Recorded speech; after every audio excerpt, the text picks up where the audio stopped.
So next we would like to explore the slavevoyages.org. So you can open any website, any web browser and then type slavevoyages.org. This website gives you a lot of resources to do research on the slave trade transatlantic. The first thing we want to do is we want to search the database for the data that we can work on. So we'll just simply click the Search the Voyages database, and it shows that we have 36,001 voyages to be included in this data set. This is going from the year of 1514 to the year of 1866. This database includes all those time frame from 1514 to 1866. Suppose we want to limit our search to 100 year frame, then we can change, say, let's do 1600 to 1699, and we do search. This will shrink the number of voyages we are doing working on to 3,370. But still, that's a lot of data. So what we can do is sometimes you can manipulate the basic variables, such as the ship nation owners, voyage outcome, itinerary. So let me just show you. Suppose I want to say the itinerary to limit where the voyages began. If you click this one, you will have something to pick for the place where voyages began.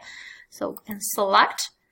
Suppose I'm interested in those voyages that is began from Europe and also Spanish mainland Americas.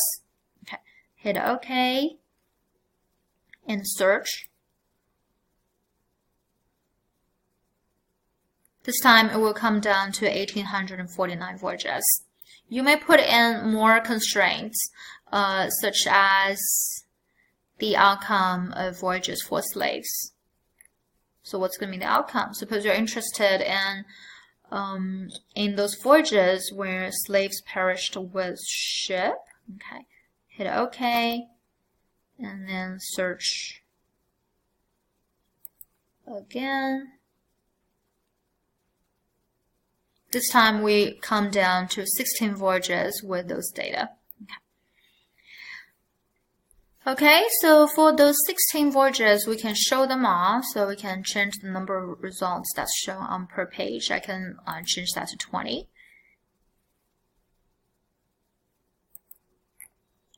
And each particular outcome is going to give you the information on that particular voyage.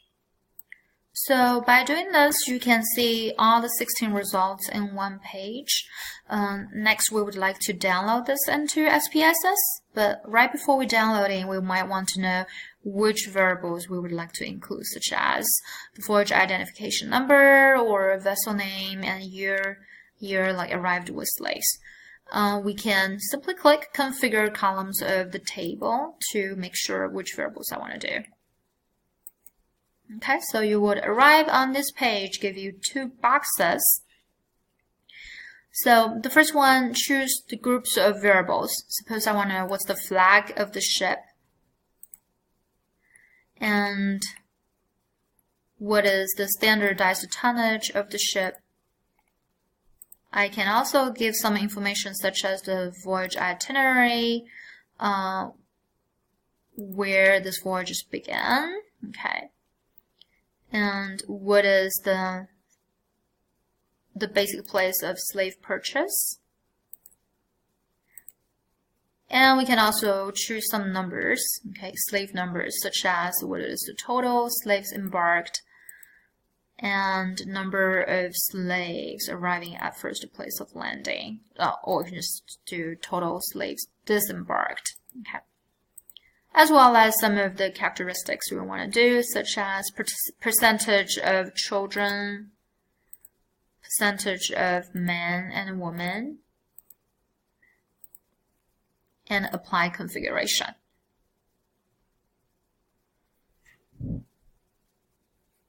Once you apply configuration, you've got a new table with those variables you have picked, like year arrived with slaves, the flag, standardized tonnage, Not all the columns have a lot of data though. Okay, like the percentage of children, we have a lot of missing values. Total slaves disembarked, we have most of the data, but except for 3 of those voyages. So what we can do next is download all results.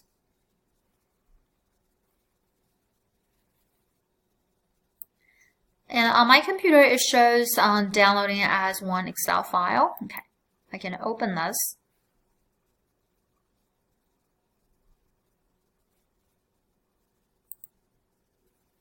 So I can open this Excel file and edit right before we want to import this into SPSS. So we need to choose Enable Editing. And the very top, the first row talks about what has been included, some of very brief information. So we don't need this for importing into SPSS. So let's simply delete this row and then save. And you can save this as one Excel file on an easy place that you can find. For convenience, I'm just putting that into desktop, but you can definitely put that into some folders that you have put in this for this course. So you can do, say I can say slave trade, save.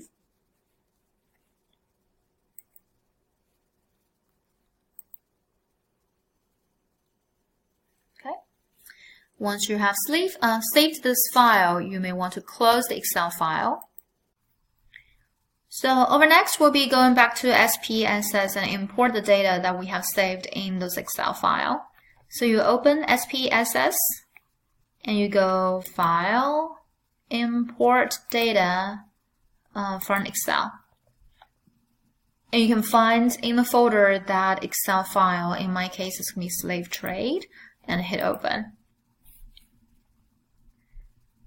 This will give you a very brief view of that data set in SPSS. You can see on the very top is the variable names, and to the bottom that's those data. So that is what we want. So hit OK. And we can have a very brief view of these data set. Okay. Everything looks normal except for some of the percentage. We have a bunch of missing data. And here's the variable view, right? That's when we have talked about some of these are numeric, some of those are strings. Okay. But even if it's numeric, it doesn't mean that this has to be a quantitative data. Okay. All right, so next we would like to do some simple analysis. Suppose we want to know nations IMP. By the way, if you look at these names, it doesn't have a specific label, so we need to put some labels in it. For those labels, you can go back to that slavevoyages.org to see what columns you have picked, and you may put these information into the labels. Okay, so like after comparison, you can see the voyage ID means it's actually the voyage identification number.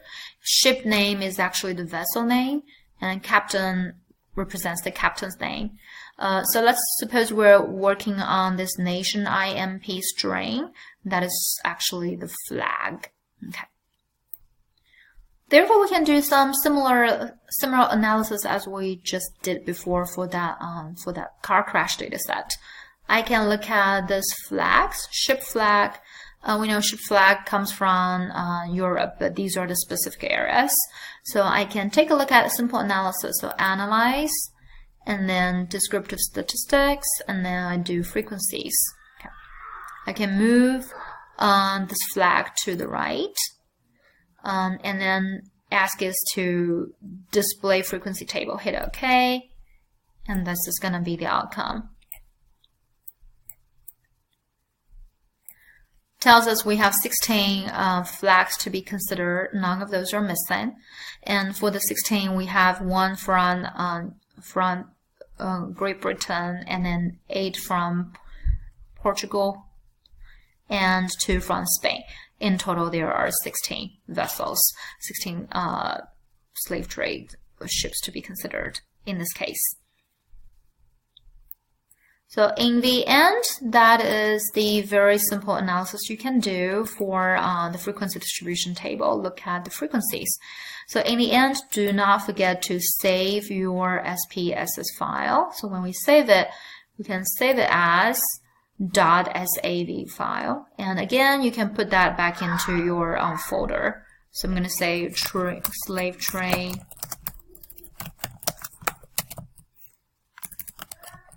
and hit save. Okay, so that's the end of this tutorial for the introduction of SPSS. Once again, please let me know if you have any questions. Thank you.